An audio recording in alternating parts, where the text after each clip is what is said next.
God, it's Friday afternoon once again. Green Rush Live here on Pro Cannabis Media. I'm Jimmy Young, the founder of Pro Cannabis Media. And every week on Fridays, 4 o'clock Eastern Time, we talk about the business of cannabis. Every third Friday of every month, Morgan Fox joins us. This time, of course, he joins us again from Washington, D.C., and he now works for NORML, the National Organization for the Reform of Marijuana Laws. Morgan, always a pleasure to check in with you in our nation's capital. How are you? I'm doing great. How are you, Jimmy? Good enough. Good enough. What's the latest? Everybody knows when we talk to Morgan Fox, we get the latest on the legalization front. Where are we? Are we going to see some new bills being introduced in April? That seems to be what's going on. Well, unfortunately, I don't have that much new to report. We've been hearing from Senate Majority Leader Schumer for a few weeks now that the Cannabis Administration and Opportunity Act is going to be introduced in April. And actually, Senator Cory Booker, who is one of the original co-sponsors, or will be one of the original co-sponsors of that, recently published an op-ed which reiterated this goal of introduction in April. So hopefully they stick to that.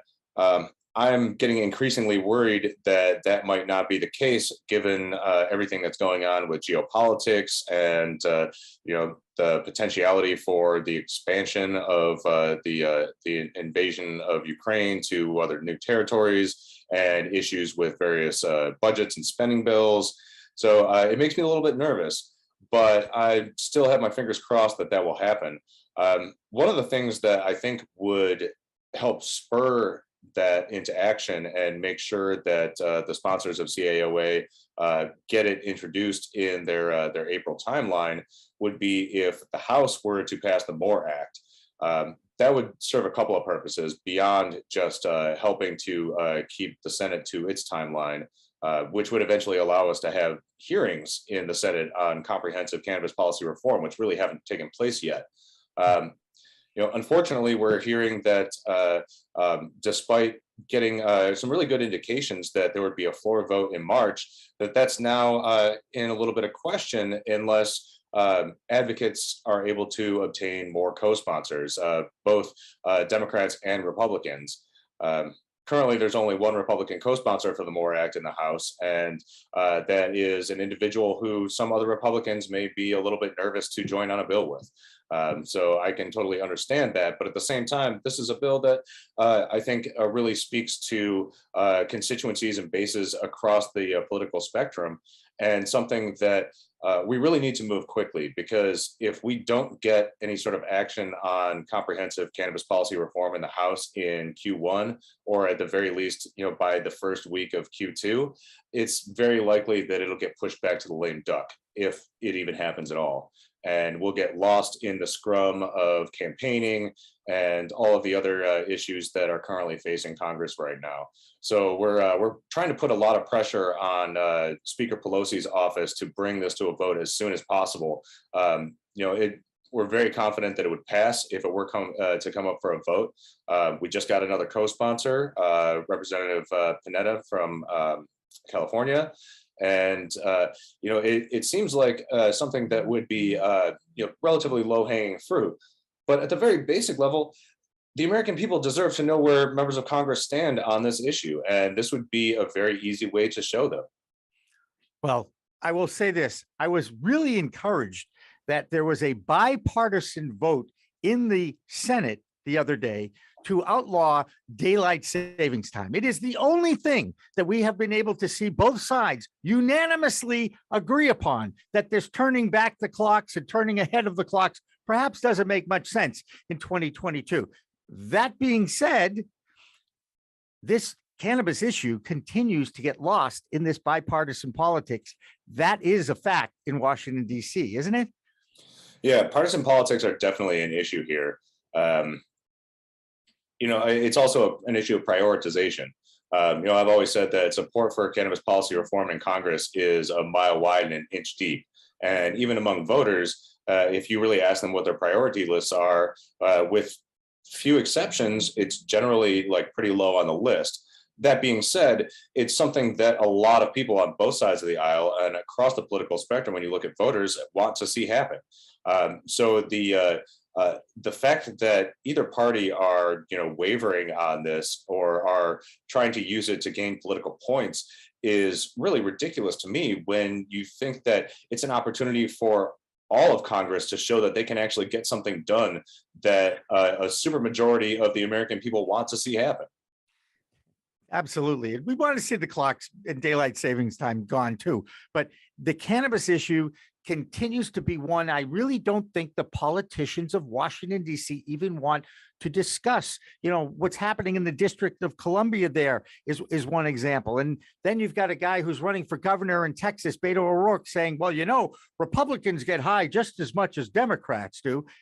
It's starting to turn into it's a serious issue for the industry, and yet the politicians continue to kind of push it off at arm's length because I really don't think they want to deal with it. Is that accurate? Partially, yes. It's definitely something that keeps getting pushed off. At any time some sort of a major issue pops up, cannabis issues usually get pushed to the background or at least get delayed. But when you really think about it, cannabis policy is something that touches on so many other issues that are much more important. And I think that a lot of people, both voters and lawmakers, don't necessarily always see the connections between these issues. Whether it's criminal justice or economics or job creation, the list goes on and on. And the fact that, what we've seen in the past is that, Democrats will support this and tout it as much as they possibly can until they start getting a little bit worried about polling or about their chances in upcoming elections. We saw this in 2020 with the MORE Act vote when it was postponed until December because party leaders were worried that it would negatively impact the people that were up for re-election in their party in their upcoming elections. The polling does not support that theory, but unfortunately, that was what was being touted. And in part because of something that the GOP often does, where lawmakers will support both incremental and comprehensive reforms until they get orders from on high with Mitch McConnell to start using this as a wedge issue and start complaining about how many times the word cannabis is mentioned in a major funding bill or something like that. So I think both parties are happy to support it when it's convenient for them and happy to either take a step back or use it as a weapon against each other when that is more convenient. And, that's just no way to govern a country. No, there isn't a lot of governing going on right now because of too many crises. We've got inflation, correct? We have the getting nearer and nearer to the end of the pandemic. I'm not going to say it's over yet, but we're getting nearer and nearer to it. In fact, the New England Cannabis Convention is in Boston this week, and it will be a mask-free event inside, which was not the case in September when NECANN was in Boston for that kind of a makeup convention trade show. Where are we? I mean, I don't think I've ever been this frustrated as an American citizen until the days of when I was a child and a teenage years protesting the Vietnam War in the late 60s and 70s. But at least there was action. Here, it feels, I just keep thinking that the politicians don't want to do their jobs. They don't want to be bothered with this issue. It keeps rearing its head in Washington, D.C., and the Senate certainly doesn't want to work on it, and the House continues to. And I love what Ed Perlmutter said, that he was going to be a pest for the rest of his duration of being in Congress to the Senate to get something done. So I do think that there's some people who want to see it at some point. How do you appeal when you talk to Republicans and Democrats, okay, in your lobbying world, if you will? How do you approach each one differently, or do you approach each party differently? Well, I think you really have to look out for it, and this is true regardless of party. I try to figure out exactly what those lawmakers really care about, and 9 times out of 10, there's a cannabis connection in there somewhere. Because this issue relates to so many other issues, either directly or ancillarily. So But at the end of the day, you can just go back and hit them where it hurts and look at polling. you know, it, although sometimes it's a little bit difficult to get really granular poll numbers for individual districts, we can just look at national polling and state level polling where it exists and show them that this is an issue that is a winning issue, and no matter what, they're going to get a couple of points up on their own personal polls when it comes election time.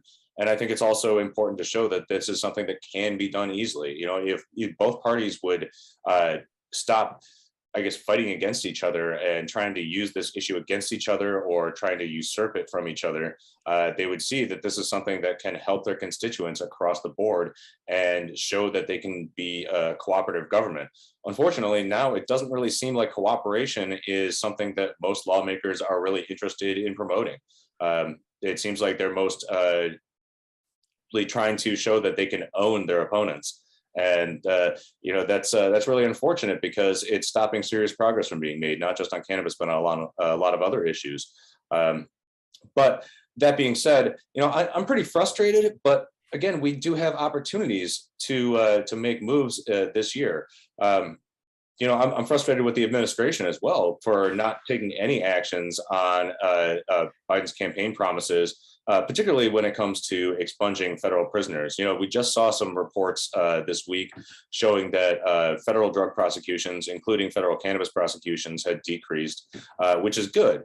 And I think that reflects the changing perceptions of cannabis and the changing priorities of cannabis, both among the American people as well as at the Department of Justice. But the ones that remain are still very real people that are having their lives impacted by these failed prohibition policies, and Congress has the opportunity to end them. In the Senate, there may not be the votes there to have comprehensive descheduling, but there probably are for some incremental reforms that are based on both like financial issues as well as social justice issues. In the House, we clearly have the votes for comprehensive reforms and have shown it in the past, as well as incremental reforms. So let's just have these votes now so that we can start talking about how to reach a middle ground. And even a debate on the Senate floor on this issue, would that be seen as a win for the industry, no matter what the result is? At least they'd be talking about it, and that would be making news, and they would have to support whatever they said on the floor of the Senate. Because if you've got 68% of Americans who want to see this plant legalized, they know it's a hot button issue. You're playing to the ego of these politicians who want to keep their jobs more than do their jobs, which, again, my personal opinion, not yours nor anyone else at this point, but that's how I look at it. Having a debate, a public debate, so you can really see which senators are digging their heels in and what arguments are they really using to dig those heels in. Is a debate on the Senate floor on any of these issues, the MORE Act, the Safe Banking Act, or the CAO Act, is that a win? Well, I mean, we're not going to see a debate on the MORE Act in the Senate. That would pretty much just be CAOA and other incremental measures such as. But if the MORE Act passes in the House, doesn't it go to the Senate? Not necessarily until it has an introduction there, and but Senator Schumer is going to be introducing the CAOA. So, right. Whatever passes, there would be conference committee on something like that. But that's getting into inside baseball. We don't need to debate in the House anymore on this. It already passed. We just need to get a vote on it so that we can pass it again and see where sitting lawmakers are on it, because the makeup of the House has changed since 2020. In the Senate, it would be a huge win. Because it hasn't really been discussed in any seriousness before, and it's impossible to get a hearing or a discussion going on these issues until you have some legislation to talk about. And so until this bill is actually introduced, we're not going to see that. But once we do, it would be monumental, because the issue really hasn't gotten the attention that it deserves in any serious context within the Senate publicly in terms of hearings. And so that would be a huge opportunity for not only debating the intricacies of CAOA, but just generally talking about cannabis policy And it would allow for a lot more open discussion on the issue, and also figure out exactly where everybody stands on it, what their concerns are, what their sticking points are, what things they're most excited about. It would help us move the conversation, and we can't have any sort of progress until we have conversation. Absolutely. And I'm big on conversation, as you know, as a talk show host. I like to talk about these issues. I get frustrated with our process, and that's what's going on here. And I do really think that if Senator Schumer finally gets around to talking about it with his comrades in the Senate, okay, and they start actually talking about it on the Senate floor, those C-SPAN ratings, I think they still have C-SPAN ratings. Those things will shoot through the roof. People want to hear what the senators are saying about this issue and why they keep avoiding it and putting it off and putting it off. And I tell you, it could backfire on a lot of these senators who are up for election either in the midterms or in a few more years. That being said, what's it going to take? I mean, how long? You said April, that's only a few weeks away. Are you going to be disappointed if April comes and goes and nothing happens again? I'll be much more disappointed if March comes and goes and we don't get a vote on the MORE Act. So, I mean, for your viewers, the best thing we can do to get this conversation going in the Senate is to pass the MORE Act in the House. And so you can go to norml.org and go to our Take Action page and be able to contact your lawmakers if they aren't already co-sponsors of the MORE Act, and urge them to co-sponsor it. And you can also contact Speaker Pelosi's office directly, not from that page, but I urge you to just look up the Speaker's office on on the internet, and you can find the contact numbers. Flood the office with calls, flood their email form with messages, urging that office to allow for a House floor vote on the MORE Act in March. That will be the best thing that we can do to not only see where the House stands on this issue, but also to help motivate the Senate to keep moving and keep to its schedule, and then to be able to have hearings on this issue, despite what else is going on, so that we can actually find out where the Senate stands on it. That's right. Hey, look, they settled the baseball dispute, right, between the owners and the players. If those two sides could get together, I would hope that our elected officials can try at least to have an open discussion about this at this point in time. I don't know how much more momentum is necessary. And as you just said, if you're a citizen and you do want to make a difference with this, just send an email to your representatives. Now, I'm from Massachusetts. All my representatives, I'm pretty sure, are supporting this MORE Act. Am I right there? Without checking. I think almost all of them. Yeah. Or at least almost all the Democrats. Right. And by the way, as much as I'm leaning obviously in that direction, the Democrats, are going back on their word. The president of the United States did say he would address this. It would be an issue for him to get behind if it comes to his desk. But that hasn't happened. He didn't even mention it in his State of the Union address, which I think is a real slap in the face to the entire industry. What was reaction on the Hill that Biden didn't really even mention the word cannabis in the State of the Union address? I wasn't surprised at all. It's such a low priority that it's not even funny. I mean, the fact that he hasn't made any moves on this whatsoever during the course of his presidency, I think really speaks to the fact that it's not a priority for him. And, major agency leaders, such as in the Department of Justice, Department of Interior, are not going to proactively go up to him and say, hey, we need to change these policies. They're waiting for directives from the top. In terms of things like reinstating the Cole memo or starting to move pardons and expungement. So unless the American people on both sides of the aisle start to contact the administration and ask him to keep his campaign promises on these two very simple issues, I don't think we're going to see too much movement on it, because it's simply a low priority issue for the administration. But we have a lot more leeway when it comes to influencing Congress. Right. And that's what you're focusing on, is to get a vote on that MORE Act and perhaps get it done. You even think in the next week or two, the next 10 days, by the end of March? Fingers crossed. If we can get enough co-sponsors, I think that we can make a persuasive argument. At the very least, I'd like to see it done before the the near end of voting on which I believe is April 7th. Yep.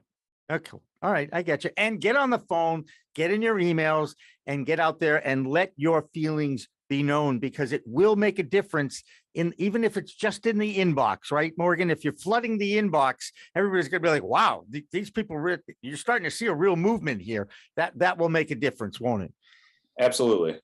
All right, there you go. Well, Morgan Fox, you're making a difference in the trenches, and we appreciate that. We also appreciate your appearance here on Green Rush Live every third Friday of the month. Right now, however, we are going to take a break. It's 4:20. That's normally when we play our Jonathan Edwards song, Shanty. It is my 4:20 moment, if you will, in my lifetime. So we're going to take a break. And when we come back on the other side of Green Rush Live after this break, we'll be on the floor of the New England Cannabis Convention with a whole bunch of interviews. So don't go away. Yeah, this is a tune that I wrote back in 19... I've forgotten.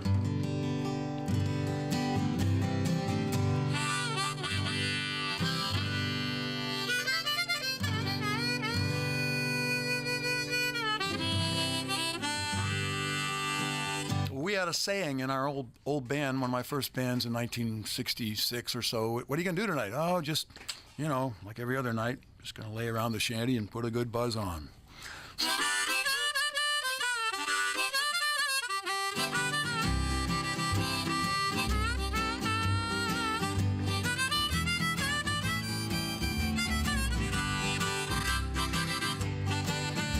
Gonna sit down in the kitchen, fix me something good to eat. Make my head a little high, make the whole day complete. Gonna lay around the shanty, oh mama, and put a good buzz on. Pass it to me, baby, pass it to me slow. We'll take time out to smile a little before you let her go. We're gonna lay around the shanty, oh mama, and put a good buzz on.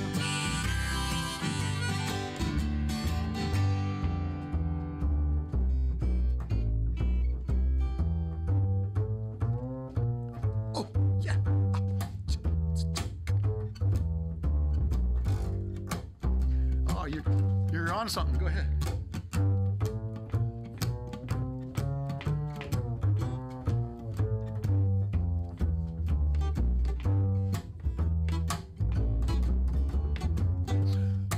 Rick Brodsky, everybody.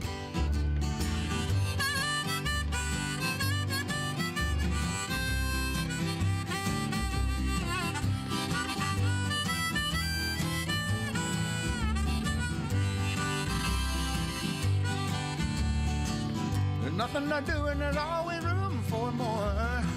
Fill it, light it, shut up and close that door, baby. We're gonna lay around the shanty, mama, and put a good buzz on. Take it, okay.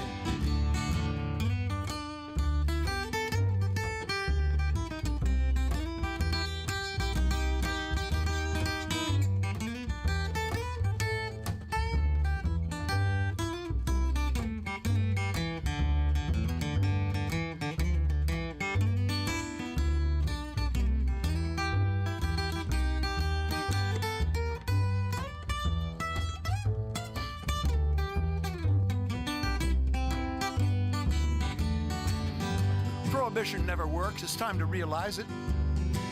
It grows in my backyard, it's time to legalize it. We're gonna lay around the shanty, mama, and put a good buzz on.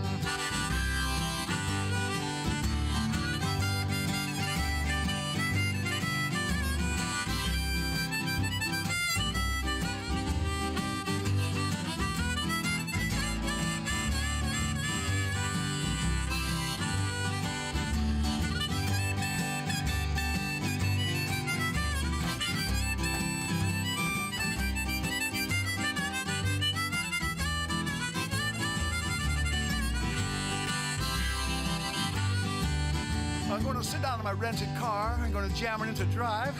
Gonna head on out and play at WSCA with Sean. I'm glad I'm alive. We're gonna lay around the shanty, mama, and put a good buzz on every night and day. We're gonna lay around the shanty, mama, and put a good buzz on.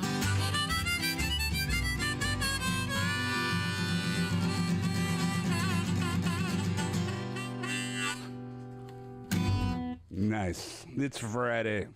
Thank God. Thank God Jonathan Edwards is joining us live in the WSCA studios. Meet Caduceus Science, the alternative wellness company. You know CBD, but how about CBG, CBN? That's right, Caduceus Science produces a range of full-spectrum products, all lab-tested in small batches to maintain the highest quality of products. CaduceusScience.com.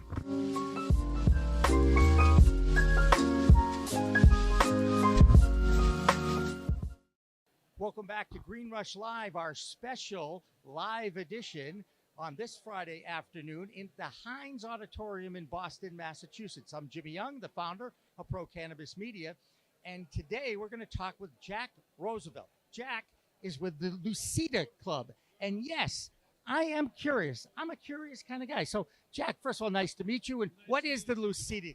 So Lucida Club is an e-commerce platform geared towards the canna curious. So these are people that are curious about cannabis, what role it can play in their lives. And for the most part, a lot of people are still nervous about walking into a dispensary. And so we do all of the heavy lifting for them. We're here for the education part. We also tie into our retail partners, POS and inventory systems, and we curate based on the experience that our members and consumers actually want. So is this a software platform? Explain to me how this all works. So we're a tech platform and a content platform. So our retail partners, right now we launched with Cape Cod Cannabis and Wellfleet, and we're Derek D'Ambrosio, exactly. Big shout out. Love him. Love the team down there. They are doing some amazing stuff. We also are going to be announcing literally any second now that we just signed up with Green Meadow Farms. And so we're going to be working with about 10, maybe 12 retail partners across the state. They do the actual fulfillment for us on the side for anything to do with THC. Then we have some affiliate partners, Element Apothic and Casco Bay Hemp, and those we actually will be selling on our platform directly to our consumers, to our members. Right, because we know e-commerce is not very friendly to the cannabis industry at all. Nope. Am I accurate? Oh, 100%. Not at all friendly whatsoever. Can you give me some of your horror stories? I'll share you, because right now we're going through this, and it's such a pain in the ass. Well, we ended up actually having to build our platform completely from scratch, and that's because it was so difficult to try and build something simply in the very beginning using any of the other normal e-commerce platforms that are out there. Amazon won't touch anything. Shopify wouldn't set anything up. So we actually just took the step back, and from the very beginning, we built everything ourselves purely from scratch. So our platform, we built all the technology ourselves, and we tie in, like I said, directly to our retail partners' point of sale system. Besides the banking, which we all know is still the number one issue for all cannabis-related products. Don't get me started about the government. Besides that, what's your biggest challenge getting into the market? Is it getting known? There's still a lot of regulations around marketing and how we can talk to consumers. And so, yeah, marketing is definitely one of them. There's some, the Facebook still won't let you do paid digital on there. And so those are some issues, but quite frankly, that just takes some ingenuity and some thinking, and that's what startups are all about. So it's about trying to figure out how to solve those fun problems. Adapt and improvise is my philosophy. Is that fair? Exactly. Adapt and improvise. There you go. But it would be a lot easier if you could actually have a comparable business model that you could actually copy and feel much more secure about going to the market. But that's not the cannabis industry, is it, Jack? No, with the cannabis industry, we're inventing everything from scratch. The retailers, the grow operations, those of us that are on the e-commerce and on the technology side, we definitely are trying to create something. But that's really where Lucida comes in, is because everything to do with the cannabis market is being created from the beginning, because it was illegal for so long that even from the consumer standpoint, there is such a small basis of knowledge for anybody to think about what products are they going to enjoy and how are they going to enjoy this. And there's still so much stigma attached to the industry that there just shouldn't be. And so that's really where we step in, is we're trying to drive this to the mainstream and really trying to actually change the conversation so that consumers can come in and go, really, this can be a part of my life. Now it's just a question about how. You used the term "canna curious." That actually is the exact same audience we're looking for, the canna curious. Okay, define, what is your definition of the canna curious, and can you describe the demographic, male, female, age, type? What is your definition of the canna curious? So what's really interesting is how my definition for Canna Curious has actually changed over the last few weeks since we launched. Because before our launch, when we went live, I would have said that the Canna Curious are people that are very reluctant to walk into a dispensary. They may have tried walking into a dispensary in the past, or maybe they'll be having a friend make a purchase for them. But for the most part, they're not walking into those dispensaries. What's been really interesting actually is that a number of what I would have prior to launching considered experienced consumers, are coming to our platform saying, I'm still curious. I'm still in search of the right experience. I think I've been doing this, but maybe, and the response from everybody across the board, whether it's somebody that has never walked into a dispensary in their life, they may never have actually even tried cannabis before. My business partner, she had smoked once in college and had never tried it since then. She was really nervous because of her bad experience way back when to actually try it again now. And then you've got somebody like me. I smoked a ton in high school and college, but yeah, it had been probably 20 years since I'd consumed. And then you've got people that are still very, very nervous. We've got a lot more on the kind of concern side being women. I like to equate the male-female side of this to, when you get lost and you're driving in the car, guys will never, ever stop and ask for questions. They will always try and BS their way through this. And so up until recently, most of the men were kind of not really willing to admit that they didn't know what they were doing or they had questions. And so they've been trying to fluff it. The women tended to be, yep, I'm curious. I have no question. I'm really nervous about walking into a dispensary. And I'm nervous from a stigma standpoint. I don't want somebody to see me walk in there. So the women were definitely sticking their hands up a little bit more early on when we were doing our market testing. The men, it's really working out to be about 50-50 male-female demographic from the Canna Curious side, because once you actually get the guys on their own, they're going, oh yeah, I have no idea what I'm talking about. But if you ask them those questions when there's people around, they're going, oh yeah, I know exactly what I'm doing. Yeah. Look, I'm 6'8", I'm 300 pounds. I walked into a dispensary for the first time 2.5 years ago. Thought I knew what I was doing. It took literally a matter of seconds for me to feel very, very awkward and intimidated and really feel like I didn't belong. And so it was my experience and my co-founder's experience and questions that really started us on the path of launching Lucida Club. 50 plus demographic is the fastest growing demographic in this industry. And then to me, there's your Canna Curiosity factor for sure. And I like the fact that it's 50-50 male-female. And by the way, do you argue with Waze? Because I argue with Waze because I know where I'm going. So, yeah, I argue with Waze all the time, but I don't do that when other people are in the car. But, yeah, I would definitely say that the 50-plus community is the fastest growing. What's also really interesting from our market research is that while the 50-plus is the fastest growing community at the moment, there is probably as much questions and curiosity from a cannabis standpoint in the 35 to 50 range as well. That may not be the fastest growing, but that's also where a lot of the feeling of intimidation is. And there are a lot of people that are still stuck with the stigma and they don't necessarily want their colleagues and everybody else to be seeing this. And so they're not actually acting on that. Our market research shows that, yes, the 50 plus, the 65 and older, the boomer generation, they're extremely interested and they're active about their curiosity. But what's really interesting is that kind of 35 to 50 range is actually where there's a ton of curiosity and people just not willing to act on it unless you're willing to hold their hands in a much stronger way and also allow them to do this in a much more anonymous or private way. You mentioned education because that's really what it comes down to. And it's so funny. I interviewed Beth Waterfall from Elevate Northeast probably 3 years ago. I've been doing this a while now, right? So, and she had used this term, there are no experts in cannabis. Don't let anybody tell you that there are experts in cannabis, because we're just now starting to research it. I just ran into Marion McNabb, Dr. Marion McNabb, one of the premier researchers in the area, and she too admits it. This is why she's doing her business, is to learn more and more about this plant, because it seems like every day there's another cannabinoid that they discover from this flower. And it's so amazing to me, because God put this plant on the earth for a reason. It was used medicinally for thousands of years. And then the American white man screwed it up. Okay.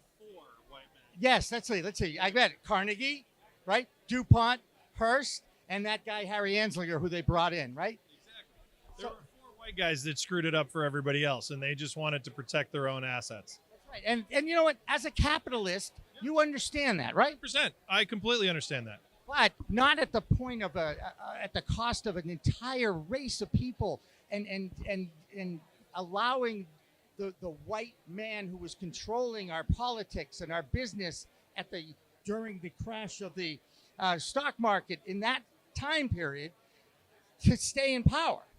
I mean, I'm a history guy, so I look at this and I try to explain this to people, and they're like, we had no idea. Nobody tells the stories, which is why Tess Woods wanted us to get together, because after all, we love to tell the stories. We talked about the banking. What are you guys going to do for education? Is there going to be like an online course or anything like that? So it's not going to be a course per se, but yeah, a big part of what we're going to be rolling out over the next few months, and we've been rolling it out over the last couple of months, we're going to continue to do this ongoing, is really the content side. The education piece is key. It's got to be small. It's got to be easy for consumers to read. It's got to be enjoyable for them. It's got to be presented to them in a way that's actually accessible. Because don't forget, most people that are coming into the market for the first time, they have no idea what cannabinoids are. They have no idea what terpenes are. And quite frankly, they don't care. They really don't. They don't. Their first question is, how is this going to make me feel? How do I dose this? How do I, we were talking to somebody the other day. He's like, how do I store it? We've got to get to the point where we can start talking about terpenes to the brand new consumer and talk about cannabinoids to them. They don't know any of that. They don't care. And it's really about providing content and meeting the new consumer where they are. It's all about going out and finding them and meeting them where they are and answering the questions that they have, not trying to figure out the questions and the content that we should be providing, because we're all a lot more experienced than they are. And our questions are fundamentally different than your can of curious. Right. Absolutely. And, you talk about the education and how we're learning. And, you mentioned the cannabinoids. People don't even know that every mammal has an endocannabinoid system. And they're going, what the hell is an endocannabinoid system? It's in every mammal. Most people still think that CBD is going to get you high. So the idea of talking to somebody about their endocannabinoid system you just watch their eyes glaze over. So if we're trying to talk to somebody who's brand new to the market and walking in the door, and we start talking about terpenes and different levels of THC. I remember my first day walking into that dispensary, and I'm sitting there and I said, I just want an eighth of flower, something to help me go to sleep and unwind at the end of the day. And I was told anything from this side of the menu, anything from the left side of the menu. And I'm looking at these names, these strains, and I'm sitting there going, what is the difference between purple tangerine, OG Kush, sour diesel number 3? I'm like, that means nothing to me. I have no idea what any of that means. I don't know what the difference between sativa and indica are. All I want to know is, how is this going to make me feel? Why are there 12 different strains here? Each one has a different percentage of THC. There's terpenes on there. And I'm sitting, I'm like, I have no idea what's going on. It is overwhelming, right? It totally is an overwhelming experience. I remember going through it. Don't get me wrong. I walked in there thinking I was going to get some flower. I walked out with a tincture, not because I was upsold to a better product, but because it was the least worst option that I could figure out. I was really concerned about dosing. The last thing I wanted to have happen was go home, smoke a bowl, and end up in the corner without being able to feel my face. And that I was really scared that was a possibility. Did that ever happen to you anytime in your younger world? Well, we don't necessarily have to talk about what may or may not have happened when I was 18. We don't need to go there. And quite frankly, that was a long time ago. And Galaxy far, far away. A galaxy far, far away. Exactly. And so, we don't need to go into the ifs, ands, or buts about what could have happened in the past. Yeah. What's the most surprising thing that you've learned about the cannabis plant? The most surprising. Now you've already mentioned sativa indica. We'll get into that in a second, but what is the most surprising thing that you've learned about this product since you've now, figured it out? Okay, well, first of all, I will not say that I figured it out by any stretch of the imagination. Okay, I've not figured it out at all.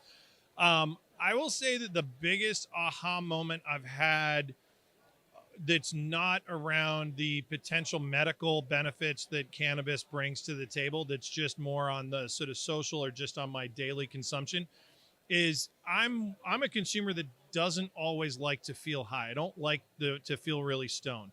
I've always been in search of a way to feel the positive benefits, especially at the end of the day. Can I take something? Can I have such a small dose where I can feel the relaxation, feel relaxed, feel like I'm unwinding, but not feel stoned? And that moment of feeling that's kind of like, when you get to the point and you've had one too many glasses of wine and you're like, oh God, it's Tuesday. That's not really where I want to be. I don't necessarily always want to feel stoned. And so understanding and sitting there talking to my head curator, Bob Langlis, and it was Bob that really helped me find the experience that I've been looking for that I couldn't find. And that's why I wasn't consuming on a more regular basis up until recently, because every time I try and consume, I'd end up feeling stoned and feeling more stoned than I wanted to be. And that was really important for me. And I think that's also one of the things we have to understand about the cannabis industry and where we're going, is we're going in a place of much more smaller dosages, and not everybody wants to just get totally baked. And that's really where, from a mass market, from the mainstream consumer side of things, that's really, I think, where the cannabis industry is going. You look at the cannabis-infused seltzers or the THC-infused seltzers and drinks, we're talking about 2.5 milligrams per can. And so in a lot of cases, and that's, I think, where a lot of the mainstream want to be. And it's something where you can have the benefits without the potential downside, depending on how you look at it. I don't mind on a Friday or a Saturday, or occasionally when I'm with my friends, I'll have one too many beers and I'll have a little bit too much of a longer hit and smoke a little bit more, and I'll get stoned or I'll get drunk, whatever it is. But I don't necessarily want that all the time. And understanding that was achievable was a really big step for me. And that was probably one of the biggest aha moments I've had from a consumption side in the last year or two. And I think everybody has to go through that. This is really, what do they call it? Self-medicating, and humans become the guinea pigs, and everybody's different. And this is what I mean about the sativa indica thing. A lot of people, when we first had my medical card in 2013, sativa is the focused one, and indica is the, relaxed and lazy one. And, and I said, okay, I'll take a hybrid in the middle somewhere, because, I'm somewhat knowledgeable about the product at that time. But it is that newcomer, and also it's a whole new world, but it is, what you have to understand that it isn't, don't base your buying decision on how much THC is in the cannabis plant. A lot of people do that. Not knowing about what the terpenes do. Yeah. A big chunk of the market. In fact, actually, as an example, one of my favorite flowers to buy recently, which I can't get a hold of anymore, was Seattle Soda, and it had a really low THC. It was 8.5%, I think. And I loved it. It was such a great high. It was such a great flower to smoke. And look, the market isn't necessarily looking for that. People want really, really high THC levels. They think that's what's going to do it for them. But going back to something you said, which was about the self-medicating, I would probably not use that, because from my standpoint, everybody's experience is going to be slightly different. And so one of the things that we have to look at when we're talking to new consumers, to the Canna Curious, is what is the experience you're looking for, and how can we help you achieve that? Because it's going to be slightly different per person. You and I could have the exact same edible, and we could have a fundamentally different experience. You could get hit way harder, or I could get hit way harder. And, I could end up on the floor, and you could be sitting there going, dude, I'm not feeling anything. Now, I've talked to people who take 50 to 100 milligrams a day, and I'm like, I was very uncomfortable with a 33 milligram mistake that I made, right? So and you don't want people to have bad experiences, because there is a benefit to this plant once you figure out what is the right strain combination of terpene and how the plant is structured. And it is a little overwhelming, isn't it? Oh, it can be very overwhelming. And I think about it when we were all growing up and we went out and got drunk on tequila for the first time, and you really hated it, and you woke up the next day and you probably couldn't stand the smell of tequila for the next 20, 30 years or whatever it was. Hey, wait, I gotta interrupt. Everybody has a tequila story, and everybody has an edible story. Oh, yeah. Everybody does. And the thing is to make sure that we can try and help people to avoid that situation. You know, everybody has a tequila story probably, or a vodka story probably, mainly because when they were 17 or 18 or 16 or whatever it was, or 21, they really didn't know what they were doing, and they went out there and, you know, they drank way too much and nobody was there to guide them. And so if you could actually have somebody who can educate you on the dosing and also on the products that are right for you and really help think about what's right for the consumer. One of the things that's interesting is, and this was one of the reasons we really liked partnering with Cape Cod Cannabis at the very beginning as our launch partners, because when I walked in there to do some secret shopping early on, and I walked in and I was asking some questions, they weren't actually telling me, well, this is how I feel. Their questions were all about my experience and how I felt. And I noticed when I walk into certain retailers and the bud tender starts saying, well, you know, this is my experience. It's not about your experience. It's about the consumer's experience. And it's about understanding how to make those recommendations and guide people along based on what they're looking for and their potential experience. And also giving them the tools and the knowledge so that they know that it is a very individual experience and that we can help them as much as possible, but we also need to empower them to be able to understand how to move that forward themselves. You've been very frank and open about your experiences with THC and getting high, and I'm pretty open about that too, as anybody who watches this show knows. But let's talk about CBD for a second, because there's a misnomer, and a lot of journalists make this mistake. And I actually admit that I made the mistake once, and I learned from it. And it was John Dvorak, who runs around with a hemp museum somewhere, and he explained to me that CBD is psychoactive. It is not intoxicating, which is the difference there. And if people are coming and they say, I want to use that plant, but I don't want to get high. I don't want to get wasted. I just want to see some of the benefits of it. I just want to try some CBD. Now, CBD is the most recognized second cannabinoid in this plant, with THC being the first. There are so many others. CBN is the one that helps you sleep. So, again, educating people about what's right for you may not be right for the consumer. 100%. Educate yourself is probably the most important thing, right? Oh, education is the most, I mean, like I've been saying this for 20 years, education is the silver bullet on just about every problem you ever want to solve. And so from the standpoint of the retailers and from the standpoint of us and from the standpoint of the consumer, the better you can educate your team, your staff, the better they're going to be able to service your consumer. That works for us. And from the consumer standpoint, the more education you can gather and you can have and you can receive, the more empowered you are going to be to make the right decision when you're making a purchase. Yeah, absolutely. All right. It's time for you to give yourself a plug. How do people find out about you? How can they get involved? How can they learn from your background? Come to lucidaclub.com. That's LUCIDA club.com. Check it out. We are live. We've been live for a little while. If you are here at NECANN, come and see us. We're at booth 608. And if you have any friends that would be interested, come and track us down. Go to the website. Follow us on Instagram, Facebook, Twitter, LinkedIn as well. Thank you very much. Thank you, Jimmy, for a great conversation.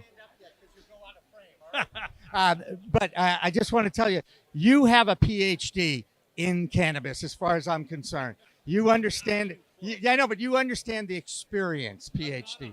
100% too sure I'm even beyond freshman yet, but we'll get there. We're all in that boat, right? We're all still learning, right? Exactly.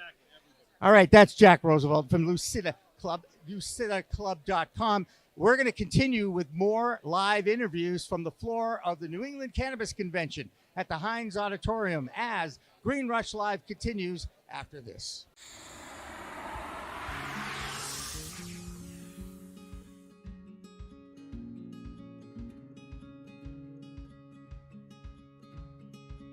I really enjoy what I do. There's a couple different reasons for it.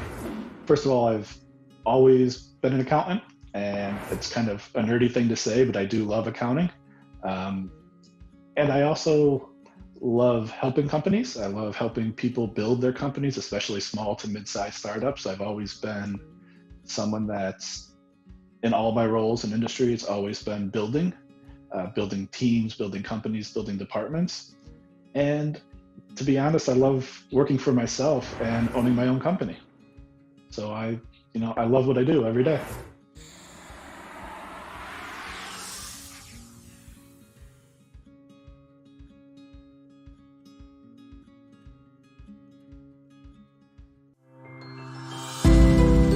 Meet Caduceus Science, the alternative wellness company. You know CBD, but how about CBG, CBN? That's right, Caduceus Science produces a range of full-spectrum products, all lab-tested in small batches to maintain the highest quality of products. CaduceusScience.com.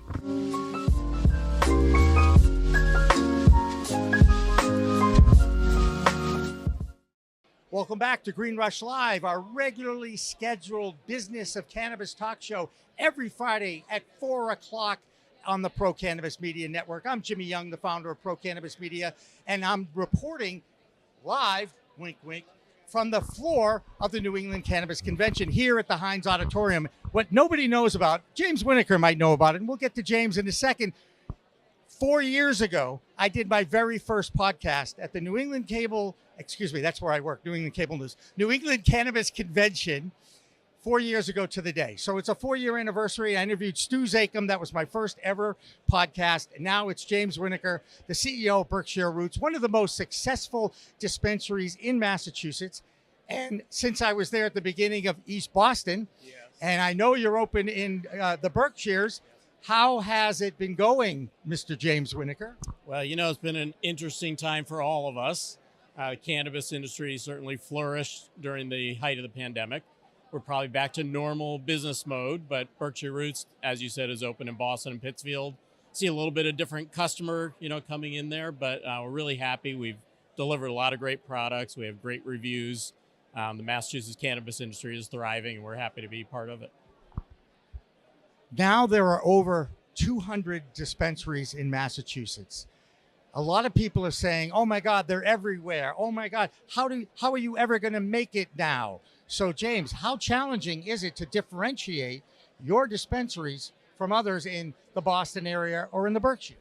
It's definitely a challenge. As new dispensaries open up, people want to try them for sure. I think we are really fortunate. The geographic position we're in the Berkshires makes the people and the products really genuine and authentic. We really pay a lot of attention to our cultivation, our products themselves. We've removed any artificial ingredients or colors. So what you would expect from the Berkshires is what we're delivering. So when we went to Boston, we said, we're going to bring the Berkshires to Boston. And I think our customer base in the Boston area really appreciates our approach to creating products. The effect is there, the taste is there, everything you want in a product. So let me ask you, is the buying decision still how much THC is in that weed? There's a lot of that conversation. And we do our best to try and educate people on the different properties of cannabis. I like to use the term the ensemble effect. You hear a lot about the entourage effect, but ensemble means all the components work together. It's not just one and the other ones are riding along. So we do try and educate customers, but certainly the conversation often starts with THC, but we like to talk about our terpenes. We've introduced some really heavy terpene profiles in both our cultivated product and our lab extracted products. So people are learning, there's other effects that I get from terpenes, and I should pay attention to that, right? Got a long way to go to educate everybody about terpenes, for sure. People aren't even sure what the hell they are, really, right? But the ensemble effect, does that have anything to do with the fact that you're a musician? I gravitate towards it, but it was actually Dr. Lester Grinspoon years ago. Very famous. Marijuana reconsidered, I believe. Exactly. Very famous researcher, wrote books, testified before Congress. So I'm definitely borrowing that term from him, but I really appreciated that term. Yeah, and now called Peter's dad. That's kind of how that's how we look at it, because Peter's his own man too now, and he's a great guy too. Are there programs, educational programs at Berkshire Roots? How do people learn under your umbrella? So in our internal learning, we have partnered with Green Flower Media. They have a great program. We have signed up so that all of our staff, from dispensary through production, has access to their library. We're also able to upload our own content into that platform. So we really encourage our staff to get on their learning path and go through that, and then translate that when someone's in our dispensary. Our agents are really great about helping people understand exactly what they're buying. It's so funny you mentioned Green Flower. 4 years ago, obviously it was 2018, just the beginning of adult use in Massachusetts. I had been a medical card holder since the first week in 2013, because all I had to walk in and show them my arthritic hands, and it was gross, and then I got the card. But Max Simon is the founder of Green Flower, and when I needed to get educated about this plant, that's the website I went to in 2013, 14, 15. Interestingly enough, I don't know if you know their history, but YouTube took them down in 2018. Yes. Yeah, I've known Max for a long time. So when we had the opportunity to do this partnership, it was great. We were really a leading company in Massachusetts for him to demonstrate this e-learning library was really important to education. Yeah. And they do a great job. First of all, it's highly produced. They get really good. First, California, it's a mature market. So you've got a vast majority, a lot of people you could tap into as far as the medical community, the education community. They've got Oaksterdam University out there. There's a ton of stuff. James, what still, everybody says, oh my God, we still have so much to learn. We have so much to learn. And we do. Right. What's the one thing that you learned about cannabis, the plant, that surprised you? Yeah, I'm actually a medical patient as well. I have a medical card. My condition is I need help sleeping. So I try and dial in for myself. It's all very subjective, what puts me to sleep. I might be fortunate that almost everything puts me to sleep. But what I've learned lately is, we do make capsules. So while I do use flower for my get to sleep, what am I going to use for my stay asleep? And there's more and more forms coming out that we can all start to subjectively understand, does this work for me? And capsules, turns out, they're working really well for me. I may have to come out to the Berkshires, to Pittsfield or East Boston to check those out, because CBN is the magic cannabinoid for sleep. Am I right? It is known to help sleep for sure. That ensemble effect, though, you don't want to forget. Right. All those components are helpful. But yeah, CBN, products heavy in CBN are really helpful. And a lot of people don't even know what CBD is, cannabidiol. Said it's right. Try and say that 3 times fast. And then you go to the other alphabets there. CBG is another one. We're still scratching the surface on what we know about this plant. Yeah, absolutely. A lot more research is coming on how do we define medical ailments and conditions related to products. There's just a ton of research that's needed. I don't know if you know this, I'm actually on the Association of Cannabinoid Specialists Board. So Dr. Jordan Tischler here in Massachusetts started really a mission to educate healthcare workers, whether they're physicians, nurses, recommenders of any kind, and advocate for new laws to help medical patients. So I'm very tied into that side of it. And I know from working in that arena, there's just a lot of research that's there, but so much more that's coming. And this, again, it boggles my mind that they've used this plant for medicine for thousands of years. And we're finally giving it some respect and slowly, really slowly, recognizing it at the federal level. Right.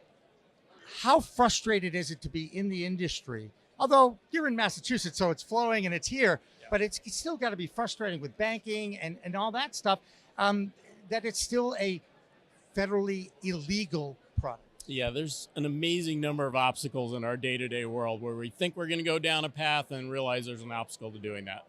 I think banking is probably the number one issue that will come down, and that will solve a lot of problems for either startups or if you're trying to expand. But I think just overall, there's got to be a flip here where we want the 3 parts of this to work together. One is adult use, I'm having fun. One is wellness, like any pharmacy where I can go in and choose my medication because I already know it helps me. And one is truly medical, where I'm working with a physician. I've got other medications I'm on, and we really want to dial in. Are there interactions? Are there not interactions? What's really helping me? Dosing or type of product. So there's a long way to go. Right. And even if the industry finds out about a whole bunch of stuff, it still comes down to the individual's endocannabinoid system, our metabolism, our neurotransmitters, all this stuff that I didn't want to study in high school or forget college. I studied astronomy. That was my science thing in college because I figured it out finally. I understand you're thinking about getting a medical license. Is that happening? So we have both recreational medical out in Pittsfield. We just got approved in Boston to add medical, and now we're going through the CCC process. So again, it's an important part of our culture at Berkshire Roots, so we want to deliver that in the Boston community as well. Yeah, and it really is a medicine and a medicinal product. And getting to know that product is probably what any of the curious people who are looking and getting into this world have to learn. And everybody has a different experience, right? Yeah, so you're, correct. Subjectivity is part of it. So there is a little bit of trial and error, and we bring people in and we say, people like you, this product should work. They can come back and say it was pretty good. What else you got? So yeah, we help people dial that in. Yeah. There you go. He's James Winokur from Berkshire Roots. How do we get to the Berkshire Roots? Obviously, west on the Pike is the first way to go. Pittsfield, the home of Dan Duquette, I'm pretty sure. Yeah. Wait, or is it Dalton, Mass? He might be Dalton, Mass. Okay. I'm sorry, Dan. Next door.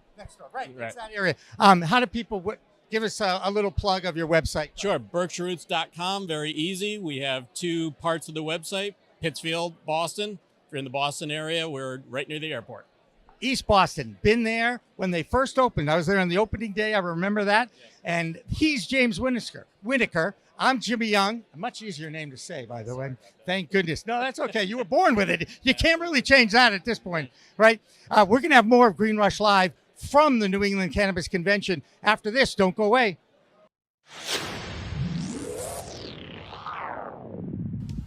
Hey, you want to grow your own plants? Check out Style Lighting's Grow Kit. It has everything you need to become an expert home grower and bring the power of the sun indoors. Style Lighting uses TCP's high-powered commercial LEDs that deliver twice the output in the market.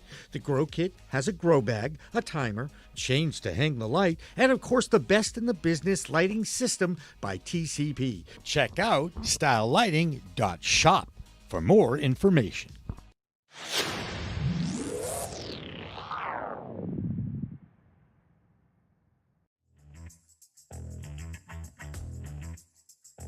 Hi, my name's Tai Chang. I'm the president and founder of Aloha Green Apothecary in Hawaii.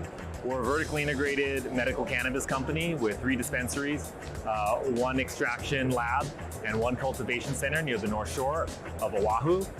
We have over 150 employees now, and we've been working with Adaptive HR to meet our human resource needs. We're super excited to work with them as we expand, and we've grown at least 2-3 times over the last 2 years. So we look forward to a good relationship with Adaptive, and come visit us in Hawaii anytime. Aloha.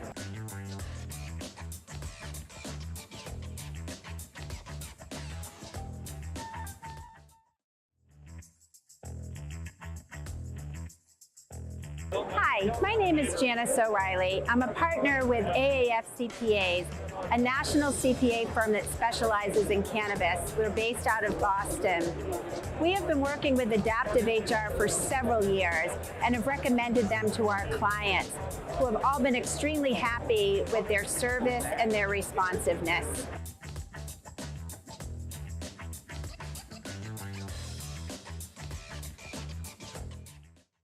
Calling All Growers with Liz Grow is supported by The Grow Kit from stylelighting.shop, Adaptive HR, built for your cannabis business, Revolutionary Clinics, where the patient comes first, by Accounting Buds, your accountant in cannabis, and by Salient Video Surveillance Systems for today and tomorrow's security.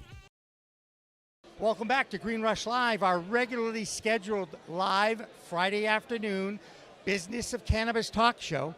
I'm Jimmy Young from Pro Cannabis Media. It's my network. I founded this, and I'm in a trade show which means I have to talk to people, which means my voice is already struggling. So bear with me for this, because I'm going to talk with this guy, Jeff Barton, from Bountiful Farms in Natick, Massachusetts, which is a very familiar town in Massachusetts because it's the hometown of one of my favorite athletes of all time, Doug Flutie. How many times do you hear that, Jeff? Oh, lots and lots of times. And in fact, my my stepdaughter was like a childhood friend of Troy's. Very cool. Flutie. Have you been in that house? I personally have not, but I know my wife had in the past. So there's this beautiful trophy that he won called the Heisman that's on a pedestal as you walk in. It is unbelievable to walk into the, and I have been there, and I've known Doug a long time, and Lori too, and Doug Jr., I might add too. Tell us about Bountiful Farms, and how long have you been doing and in the cannabis business? So we're based in Natick, and our grow facilities in Lakeville. So we've been in operation. We dropped seed in February 2020. First harvest was that summer, and then our first sales as soon as the CCC let us, which always takes longer than it should. So was that September, and a year later we won the Cannabis Cup. We won the High Time Cups, and we are competing here at NECANN as well. So you've got a secret sauce on your farm. You obviously have people under you or working with you that are really good farmers. Am I right? They do, and in fact, our part of this, the secret sauce, the strain that won the High Times Cup was Secret Formula. So there you go with it. So yes, we have our GM of cultivation, our growers is Zach Taylor, and he's just a master. I call him the plant whisperer because there's nobody like him, and he knows how to get the absolute most from every cannabis plant. We have just started a show called Calling All Growers so that we can showcase the real superstars of the industry, because it is a plant. It does have to be grown. Now, there are some people out there who are trying to make the same magic up in laboratories, but we don't like them. We're not talking about that. God put this plant on this earth to help people in many capacities. Now, Jeff, I got to ask you this question. When you decided to do this, what was the reaction in your world? So, well, it's interesting because I came up in the high-tech industry. I'm not a young guy. But I had a separate farm, and we grew hydroponic produce. And it started with one of our key advisors looked at me after they passed the medical marijuana law here, and he said, Jeff, a pound of marijuana is a lot more valuable than a pound of tomatoes. He's like, you gotta think about what you're doing. And so, with being that sharp business guy, we went with it, and so I've got I've got daughters that I guess at the time were their early 20s, and it definitely gave them cred. So I got to tell you that. And I'm guessing that they may have educated you a little bit about it. Am I right? Am I assuming the thing? Yeah, they educated. Yeah, well, afterwards you hear all the stories about my teenage daughter that I had no idea about. Right. But yes. By the way, I know that game because the job of the teenager is to sneak around the parents' boundaries and parameters. By the way, parenting is the toughest job any of us ever have. Am I right, John? And it never ends. No. It's how old they It's the gift that keeps on giving or taking, depending on what the day is, right? You know it. Yeah, 100%. Are we growing THC cannabis or CBD cannabis? Or both? We're growing both. Yeah. Right, and so it's the full plant. Some plants have a higher percentage of CBD than other plants. So we've got a couple strains that are higher CBD that we're growing, and then a variety of cultivars that are high in THC. But either way, there are medical properties for both THC and CBD, and it's actually the combination of them and the terpenes. So it's it's the entourage effect that is what it's all about. What really has the effect. I was going to ask him. I was going to quiz him. Do you know what that effect is called? And you got it. I got it. Well, and I think of it. We think of it like a symphony, right? So there are minor cannabinoids, terpenes. So it would be like in a symphony, the timpani has a very small role, but without it, it doesn't sound the same. It doesn't have the same effect to the listener, and so that's why it's that full cannabinoid profile, the terpenes all interacting together, and that's what has the effect. You have gotten a great education in a couple of years, man. Well, cannabinoid alone, cannabidiol, is even tougher to say, right? Well, good for you that you got that. Now, here's the real test. Okay, and I cannot pronounce tetrahydrochlorine. Tetrahydro. THC is what we're trying to do. Cannabinoid. That's okay. Cannabinol. Whatever. You know what? That's why they call it THC, right?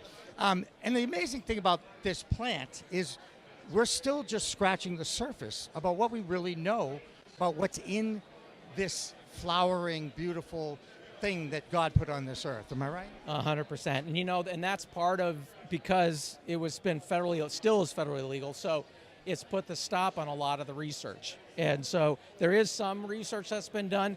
We did a lot of research. We had our chief scientists do a lot of work, and so this is a primer, and we've got 10 different condition cards that really look specifically at specific conditions, whether that's anxiety or PTSD or Crohn's disease. Right. There's a great effect with the people on the autistic curve, on the autistic spectrum. Yeah, exactly. And so what we've done is done the analysis, and a lot of scientific journals understand and then be able to say, okay, this is what's happening in your body, and this is how cannabis, THC, CBD, different terpenes affect that. And but yes, to answer your question, the research has really just begun. And it's fascinating too. It really is. Nice stop there, Nurse Mark Worcester. He almost walked in front of the camera, and he's still got to plug on the interview. Like I said, I know a lot of people here. It's kind of weird. How challenging has it been? Now, you had, I'm guessing, some success in your software, doing your regular business, whatever, before you got into cannabis. Yeah. What are the challenges? I know the biggest challenge is banking. Have you had any instances where you've had issues with banks? Actually, unfortunately, the banking was not an issue for us. We were banked by Century Bank right out of the gate. And so we were always able to have an account, right? And so we have a checking account. We have always got that way. Trying to access capital for loans or things like that, no, that's not open. So very, very high fee to be involved with that, because I know what it is. I certainly understand that one too. And I know the Sloans, who I think have now since sold to Eastern, and now Eastern's now sold the cannabis to the Needham banks. See? Bank. Yeah, no, I follow the dollar. Yeah. I definitely. And so it was the bouncing ball of where we're going to bank. Century, Eastern for a couple months, and now Needham, and then we'll see where it goes from there. Does it bother you that you can't just go into the Bank of America and open up an account if you're in the cannabis? Yeah, well, it's silly, right? It's absolutely silly. And beyond that, then you think about just access to capital, credit cards. So, we can't, as a company, can't have a credit card, let alone customers, patients coming into our dispensary to buy with a credit card. I mean, it's all silly with no purpose to it. Yeah. No, I get you. You might as well walk in front of it. Oh, no, that's okay. Somebody else just said it's fine. That's what happens when you're at a trade show. Okay? There you go. I want to go back. Can we talk a little bit about what I'm looking at your booth? Are you comfortable? We have a lot of different colors and QR codes. That's what I noticed. Right. And so what we're looking at here, so this is we're calling our terpene bar. And so I said before about the entourage effect, and what we're trying to promote is there's a lot more to cannabis than THC.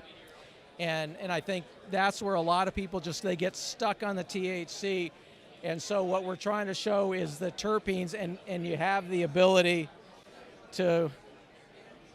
He's got props. He's got props. And you can put it in there, and then you just pull it in, and it's going to let you bring in the terpene and experience some of the effect that terpene, the terpene that's evident in cannabis has. So, for example, there's one down there, and it's pinene it's one of the main terpenes, dominant terpenes in our award-winning Pinot Grande, and the effect is it's focus, right? It helps you narrow your focus, And so, and that's, we've had people who have ADHD absolutely swear by it because it lets them focus without getting on Ritalin. I know you're going to be shocked to hear this, but I have ADHD. Yeah, well, so do I too, right? I mean, I think ADHD is actually, it's like the common ingredient among everybody in the cannabis industry. I think it's a common ingredient in humans when you get right down to it, whether you're in the industry or not. That's another story. Have there been any challenges other than the rules, regulations, and compliance issues that everybody has to face? Yeah, everybody's got the challenges of the CCC and the regs, and some that make absolutely no sense, but we still have to follow. You know what, from a business perspective, the biggest challenge, and it's really happened in the last 6 months, is that the price of cannabis, the mid-tier, has just fallen off. And that's all tied to the big multi-state operators who have come into Massachusetts, built these big, massive grows, but they're not producing great product, right? And so what you've got, they're producing this mid-tier product, or they're just trying to get the cheap high.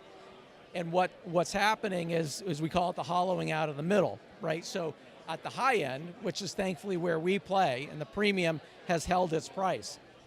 But once you drop down to the mid-tier, it's just completely fallen off. And that's hurt a lot of cultivators, but it's hurt a lot of retailers as well. Because if they have to sell it for a third less or a quarter less, it's hurting their margins as well.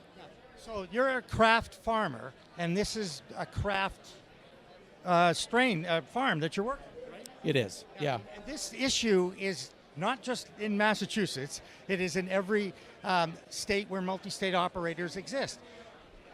They are a necessary part of a new industry, though, are they not? Yeah, they definitely serve their purpose. They help. They have the funds typically to go in and kickstart the industry. You know, I don't particularly have a problem with MSOs going into businesses like a lot of folks do. You know, I think the challenge from a business perspective, and the way I look at it, is what that means is we need to differentiate, and how we differentiate is through quality. And so we've got our own unique strains that the MSOs don't have.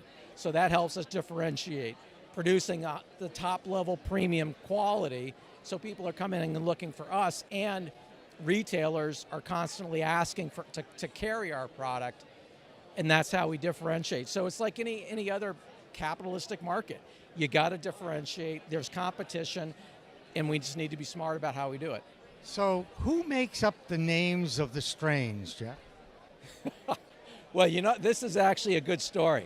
So it's like these guys. You know, it's these creatives, and it's you know, they're using the product, and then they like start getting creative. So one of our top strains is called Pina Grande. Our grower, Zach Taylor, co-bred it. So it's a high pining, and so that's the Pina part of the name. And it was called something else, and a bunch of guys were in. There's a story goes, a bunch of Latinos in California were smoking it, and they were going on and on how great it is, and they sent these guys a text or a note and said, "Oh my, this is going on, how great, Pina Grande, it's the Pina Grande," and that's the name. Yeah, that came from it, and that's where it comes from, right? And it makes it fun. Get creative. Definitely makes it fun. My biggest problem is deciding, is it a weed strain, a name of a craft brewery, a craft brew, right? Yep. Or a horse, because those are the three that it's like, why is the horse called that, right? Yeah, so it's all around, right? But it's fun. I was going to say, it's a fun industry, but extremely challenging. Yeah, there's challenging, you know, like you said before. First of all, it's a plant, right? It's a living being. You can't control it. You're not turning on the machine, turning the dial, and out it comes.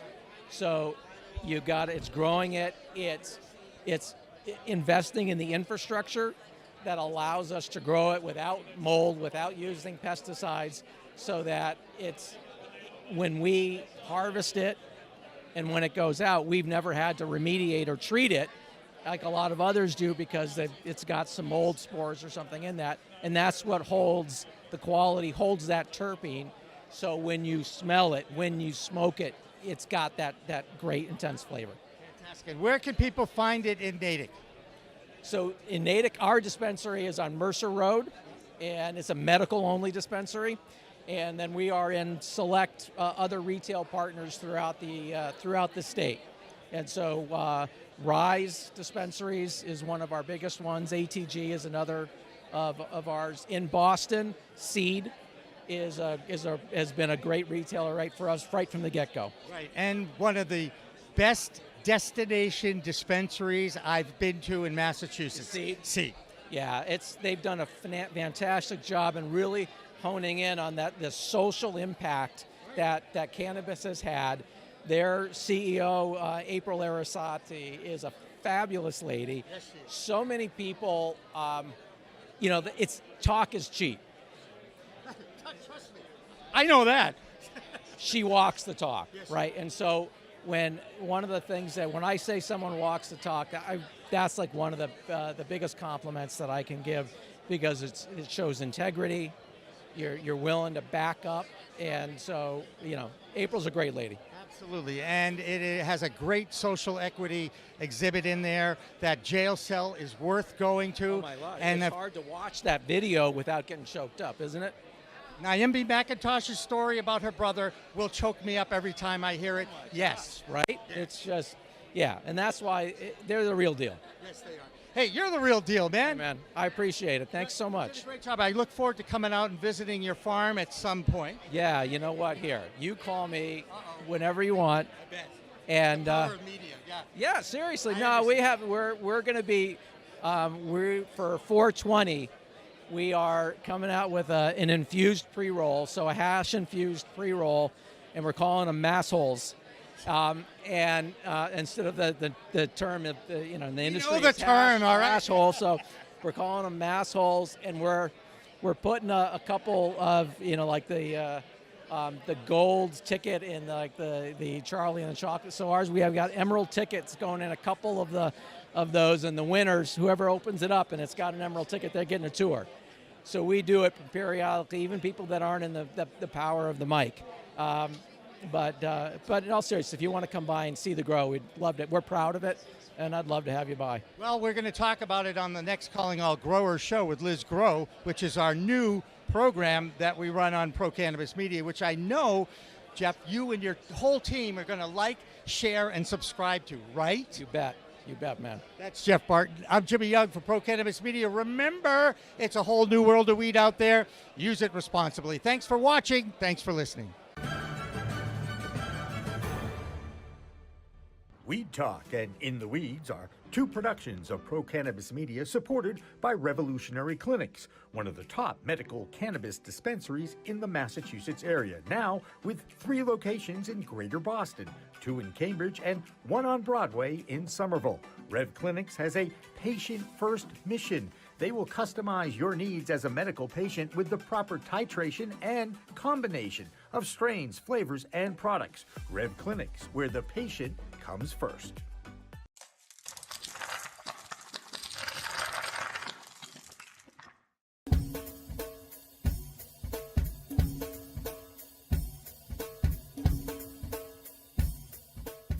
Difference is building a solution for that individual. Not just a custom, here's a box, here's a video, here's how you make your VMS. We custom design and custom build every situation for exactly what the customer needs. And we keep the costs low. We have multiple tiers, as far as what you're looking at on the cost side of things. If you want a one-time, where you just pay one initial cost, we have that. If you want to maintain your system and have the highest protection and highest capabilities and highest upgrades at all times, we have different plans for you. But we scale it so it's scalable and affordable 100%.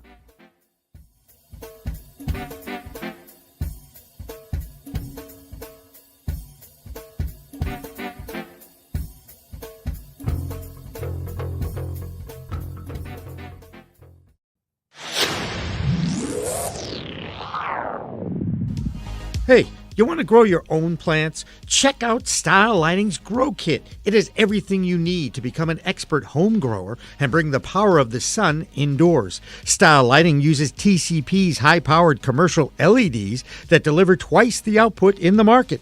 The Grow Kit has a grow bag, a timer, chains to hang the light, and of course the best in the business lighting system by TCP. Check out stylelighting.shop for more information.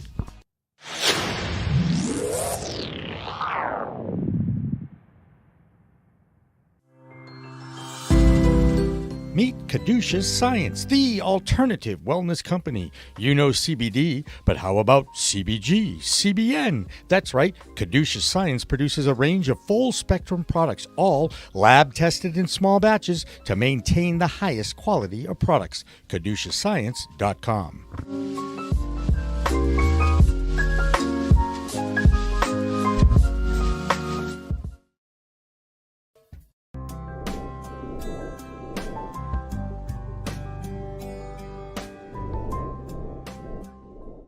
Pro Cannabis Media programming is available live and on demand on our Facebook page at Pro Canna Media, on Instagram at Pro Cannabis Media, on LinkedIn also at Pro Cannabis Media, on YouTube and YouTube Live on Pro Cannabis Media, Twitter at Pro Canna Media, and on twitch.tv/Pro Cannabis Media. So like, share, and subscribe to all of our content, newsletters, and shows live or on demand. We are Pro Cannabis Media.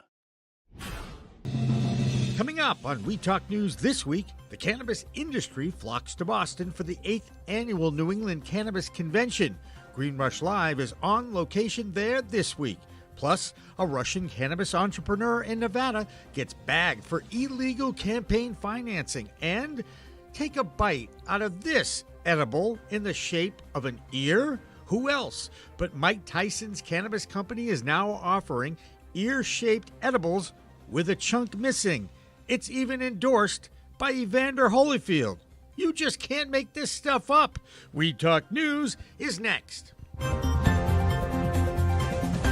Pro Cannabis Media original content is supported by Salient Systems, your trusted name in video surveillance for the cannabis industry, and by Revolutionary Clinics, Massachusetts' #1 medical dispensary where the patient comes first, and by Accounting Buds, CPA services for the cannabis industry, and by stylighting.shop. Log on today to get your grow kit. We are Pro Cannabis Media.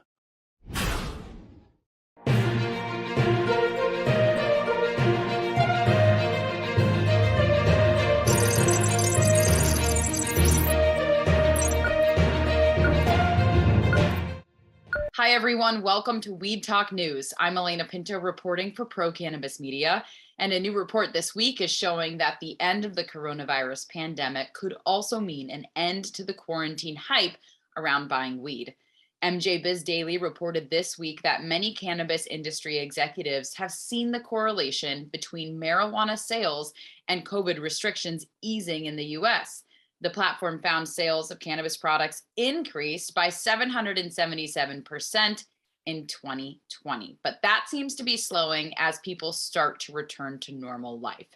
And while that may mean a slowdown in sales, the return to normal is good news for in-person events. This is the weekend where the entire cannabis industry comes to Boston for the 8th annual New England Cannabis Convention at the Hynes Auditorium. This is the largest cannabis convention open to the industry and the consumer. Over 350 vendors will be displaying the latest in lighting, growing, and doing the business of cannabis.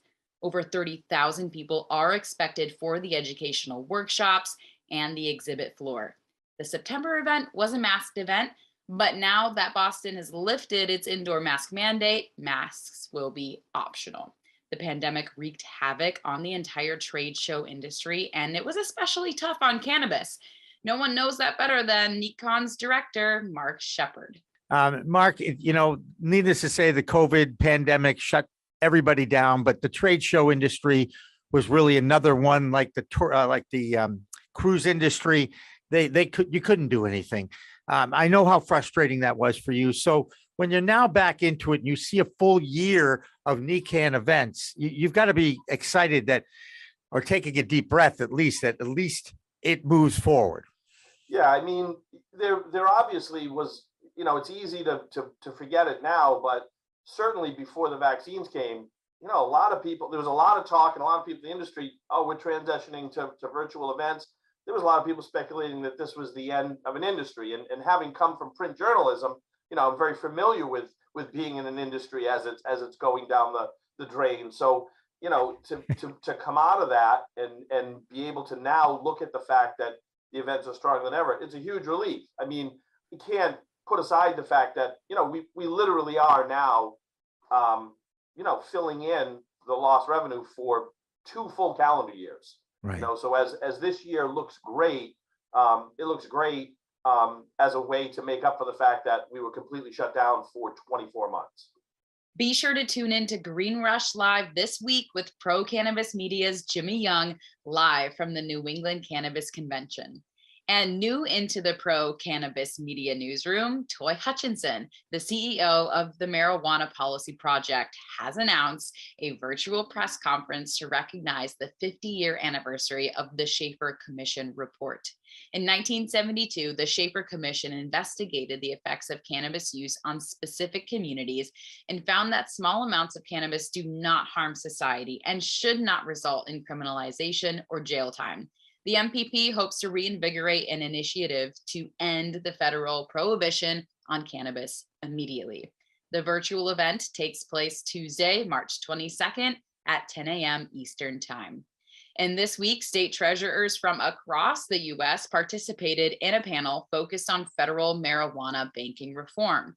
The most focal point of the 3-day conference was the SAFE Banking Act, which has failed to pass Congress 6 times. Democrats are running out of time to pass any meaningful incremental reform before potentially losing control of Congress. So we'll have to see if this secretary meetup holds any weight. And for more from the nation's capital, here's Vote Pro Podcast's Phil Adams. Hi, I'm Phil Adams from Vote Pro Podcast, here with the Weed Talk News DC report. 2 companies that produce cannabinoid pharmaceuticals have accused the Drug Enforcement Administration of slow rolling their registration application for years. MMJ International Holdings, in partnership with MMJ Biopharma Cultivation, say they applied for bulk manufacturing registration back in 2018, and that the DEA has delayed the process for no apparent reason. MMJ International produces a cannabis-based gel cap medicine used for testing as a potential treatment for multiple sclerosis and Huntington's disease. The Department of Veterans Affairs has served notice that it will not support the use of cannabinoid medicine when it comes to preventing veteran suicide. In a proposed final rule for a new suicide prevention grant program, the VA announced that because marijuana remains federally illegal, grant funds cannot be used toward providing cannabis as a treatment for mental health issues commonly associated with veterans. This comes despite repeated testimony before Congress by veterans organizations and other experts on the effectiveness of cannabis in treating anxiety, PTSD, depression, and other conditions identified as risk factors for suicide. The final rule is set to take effect on April 11th. The Department of Transportation has proposed a new drug testing policy that they believe will be significantly more accurate and less invasive for transportation workers. Current FTA policy mandates urine testing, which many view as unnecessarily intrusive and prone to false positives. As an alternative, the FDA is recommending testing of oral saliva, which they say is more economical and less susceptible to cheating. Moreover, the oral test would be a better indicator of intoxication, since THC is only detectable in saliva for up to 24 hours, instead of weeks or months, as with urine tests. This would greatly reduce the possibility of penalizing people who are not actually impaired on the job, as well as the indignity of peeing in a cup. That's the Weed Talk News DC report for this week. I'm Phil Adams from Vote Pro Podcast. And back in Massachusetts, it seems more banks are willing to go green. Needham Bank recently agreed to acquire the cannabis banking operations of Eastern Bank with plans to open a branch focused on marijuana businesses. And it seems more institutions are following suit, with about a dozen Massachusetts banks and credit unions now offering financial services to cannabis businesses. Ron Marshalsea has more from the Bay State this week. I'm Ron Marshalsea with the Massachusetts Cannabis Report for Weed Talk News. The New England Cannabis Convention is returning to the Hynes Convention Center in Boston this weekend. PCM founder Jimmy Young talked to NECANN founder Mark Shepard about what people can expect this upcoming weekend. And how has sales gone? What kind of a show are we going to see over the weekend? There's really three measurements, number of exhibitors, which we're at an all-time high, amount of programming and events around it, which is an all-time high. Ticket sales right now are pacing to be an all-time high, but I'm very pessimistic in general, so I don't want to say that it's going to be all-time high, but the pacing's been fantastic. The convention will run from the 18th to the 20th, and you can find out more about it by going to NECANN's website. Speaking of NECANN Boston, Paybotic, a leading provider of affordable payment solutions in the cannabis industry, is going to be showcasing its products and services at the convention this weekend. Max Miller, co-founder and president of Paybotic, was quoted as saying, "We are pleased to help clients find a solution that is right for their business. At Paybotic, we understand that people come to trade shows to explore opportunities and make informed business decisions, and we are here to help." NECANN Boston sounds like it's shaping up to be an excellent event, so if you can make it there, be sure to have fun. And finally, 3 cannabis industry training sessions will be held at the beginning of April through the Cannabis Education Center at Holyoke Community College. The 3 courses will provide an overview of the cannabis industry, specifically in Massachusetts, and are there to help people who are looking for general knowledge on cannabis. The first course is an introduction to the plant and industry, the second is the cannabis extraction technician training, and the third is the cannabis culinary assistant training. You can find out more information at the Holyoke Community College website. That's this week's Massachusetts Cannabis Report. For Weed Talk News, I'm Ron Marshalsea. And more cannabis companies are looking for a way to lend a helping hand amid the war between Ukraine and Russia. Ukrainian-American-owned dispensary MetaThrive, located in San Francisco, donated an entire day of sales and 10% of sales the following week to Sunflower of Peace, an organization that provides medical and humanitarian aid to those in Ukraine. It's a touching example of how the benefits of the plant and its regulation can create good in the world.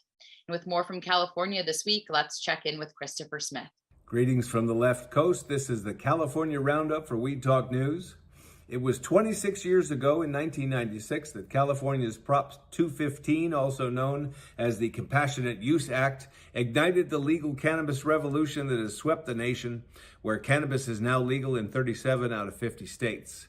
So powerful was our movement that cannabis workers were considered essential during the worst of COVID. Problem is, when adult use was approved in California in 2016, municipalities were allowed to opt out of having any cannabis businesses, which meant the voters were ignored, and worse, people who need cannabis medicine were denied access, forced into the illicit market for their medicine. They are less safe as a result. This week, State Senator Scott Wiener released SB 1186, that aims to restore the will of the people and provide safe local access to life-saving medicine by forcing municipalities to allow medicinal dispensaries or delivery services, or both. We'll be keeping an eye on it. It's the end of an era in Los Angeles, the biggest cannabis city and the biggest cannabis market in the world. Kat Packer, who was called the city's first cannabis czar, has resigned after 5 years in the role.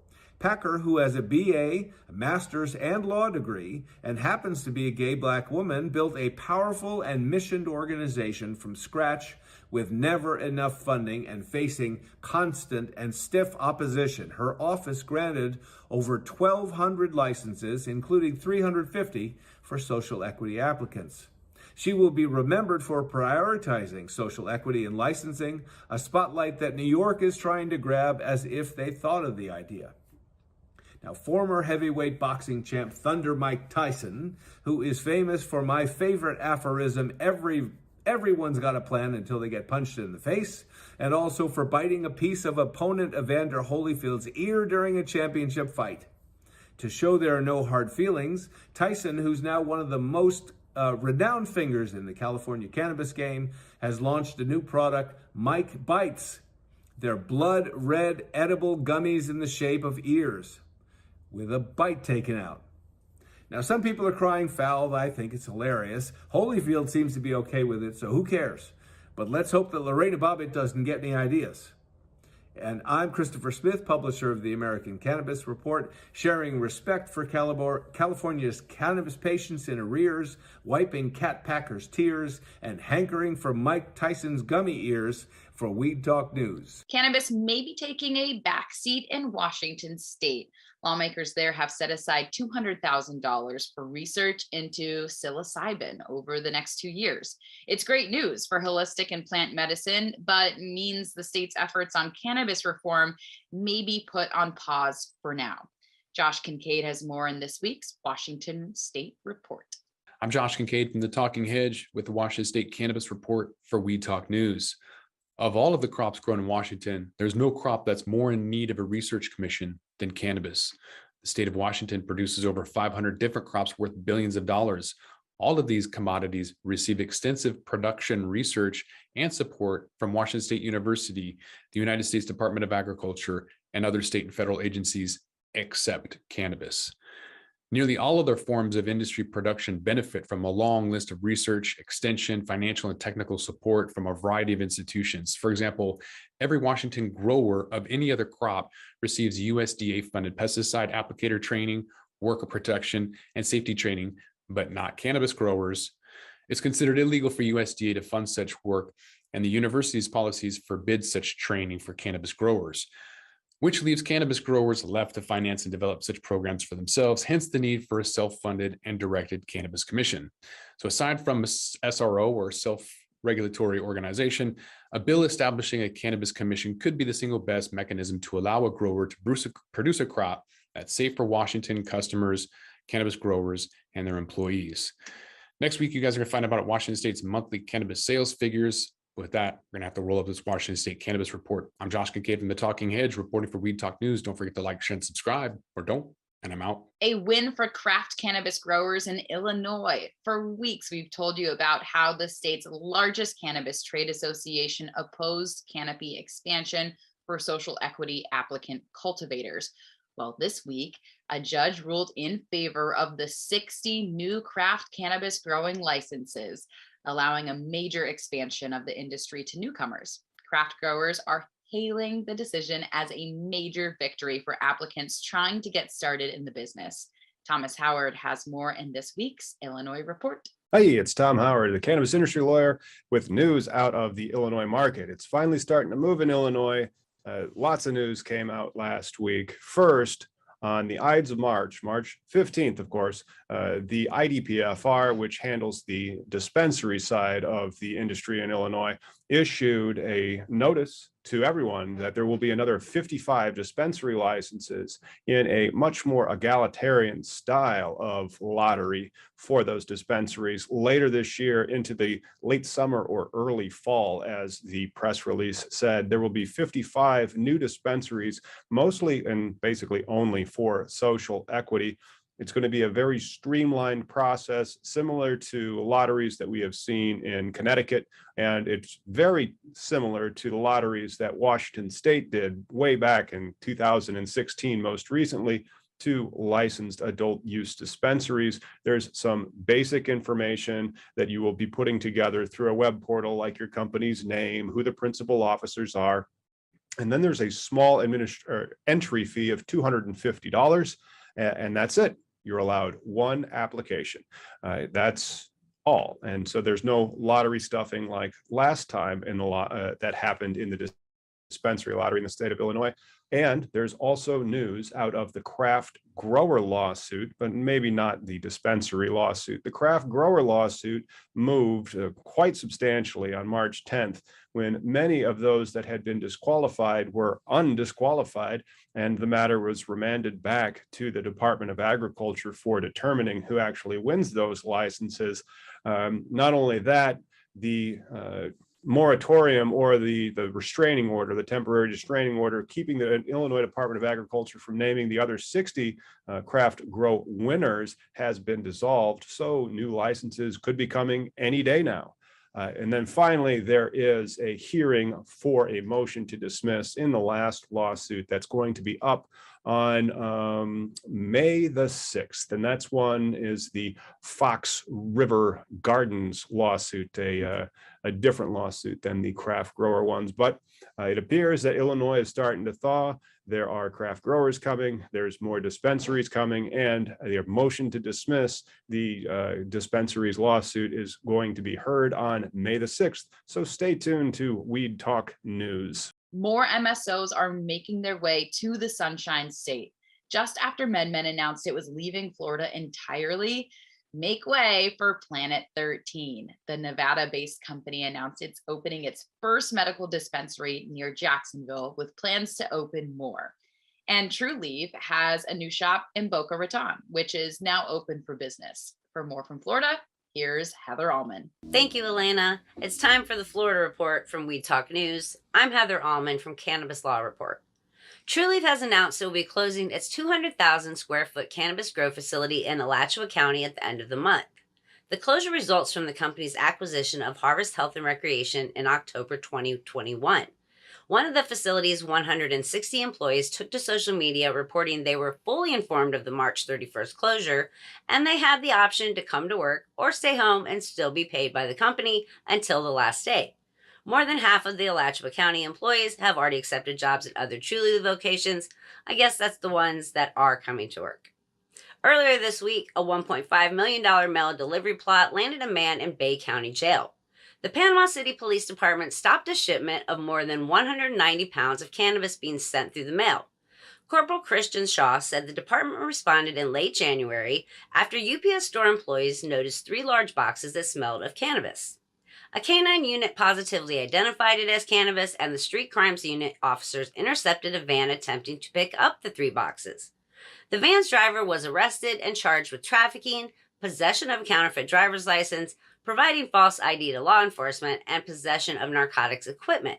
This bust is the largest seizure in a decade for the Panama City Police Department, and officials are still investigating.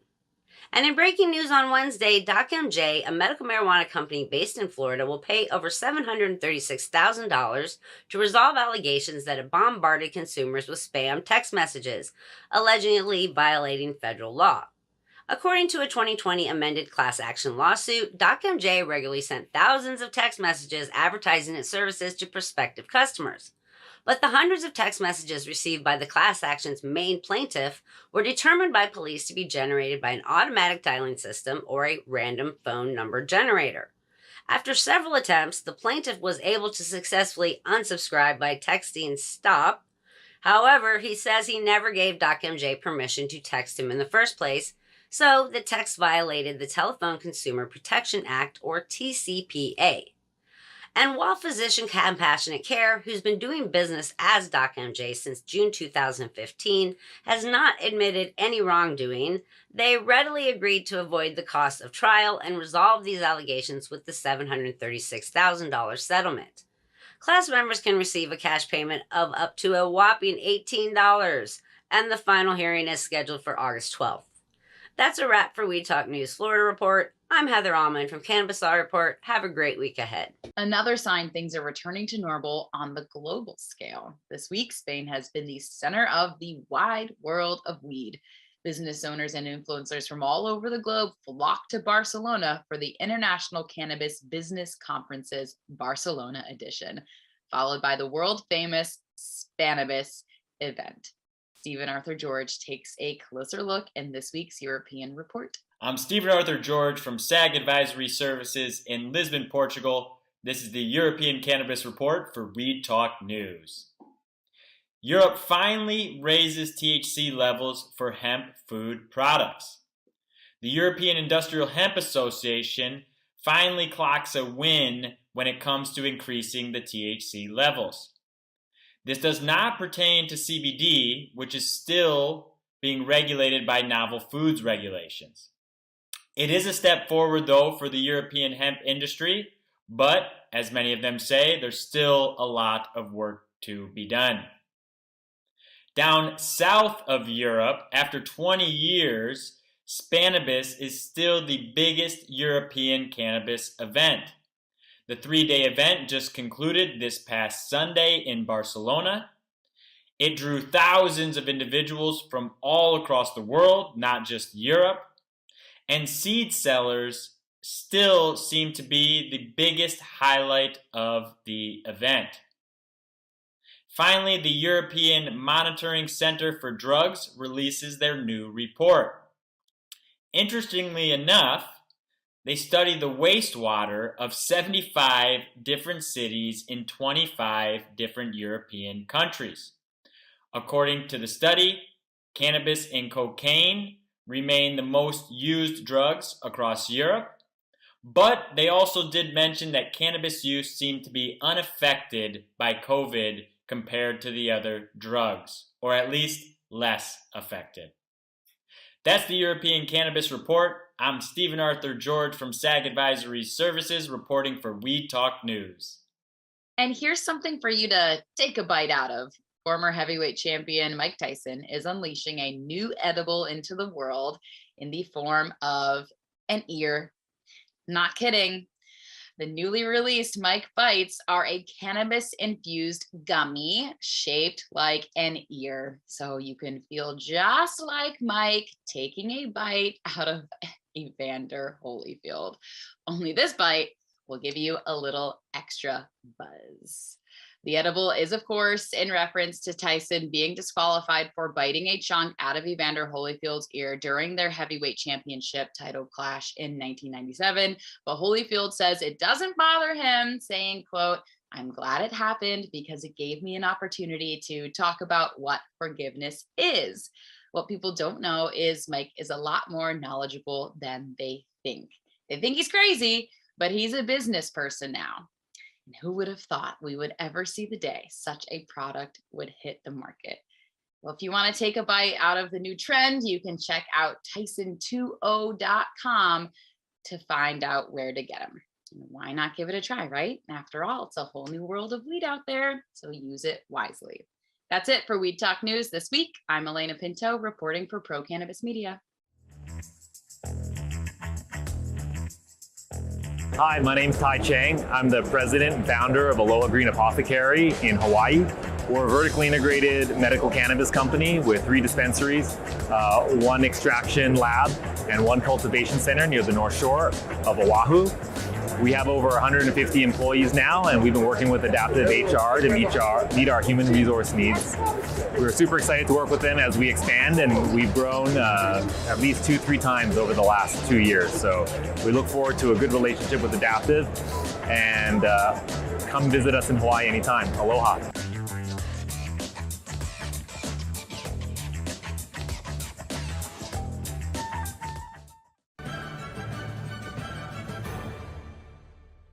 Weed Talk and In the Weeds are 2 productions of Pro Cannabis Media supported by Revolutionary Clinics, one of the top medical cannabis dispensaries in the Massachusetts area, now with 3 locations in Greater Boston, 2 in Cambridge and 1 on Broadway in Somerville. Rev Clinics has a patient-first mission. They will customize your needs as a medical patient with the proper titration and combination of strains, flavors, and products. Rev Clinics, where the patient comes first.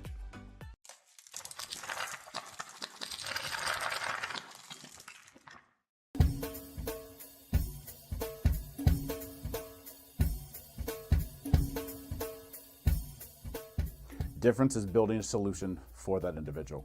Not just a custom, here's a box, here's a video, here's how you make your VMS. We custom design and custom build every situation for exactly what the customer needs. And we keep the costs low. We have multiple tiers, as far as what you're looking at on the cost side of things. If you want a one-time, where you just pay 1 initial cost, we have that. If you want to maintain your system and have the highest protection and highest capabilities and highest upgrades at all times, we have different plans for you. But we scale it so it's scalable and affordable 100%.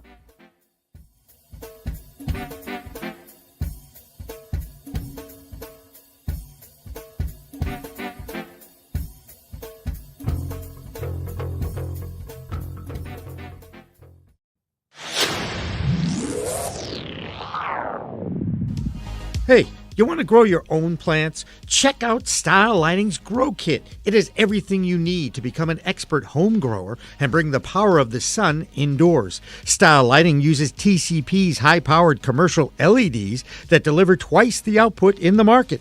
The Grow Kit has a grow bag, a timer, chains to hang the light, and of course the best in the business lighting system by TCP. Check out stylelighting.shop for more information.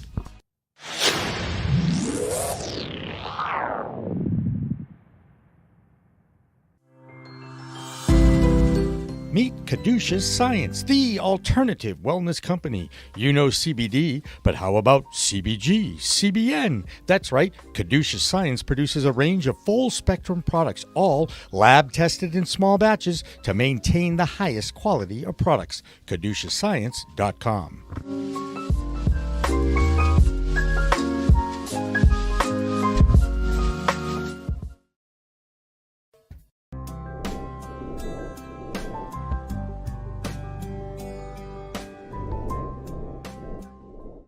Pro Cannabis Media programming is available live and on demand on our Facebook page at Pro Canna Media, on Instagram at Pro Cannabis Media, on LinkedIn also at Pro Cannabis Media, on YouTube and YouTube Live on Pro Cannabis Media, Twitter at Pro Canna Media, and on twitch.tv/Pro Cannabis Media. So like, share, and subscribe to all of our content, newsletters, and shows live or on demand.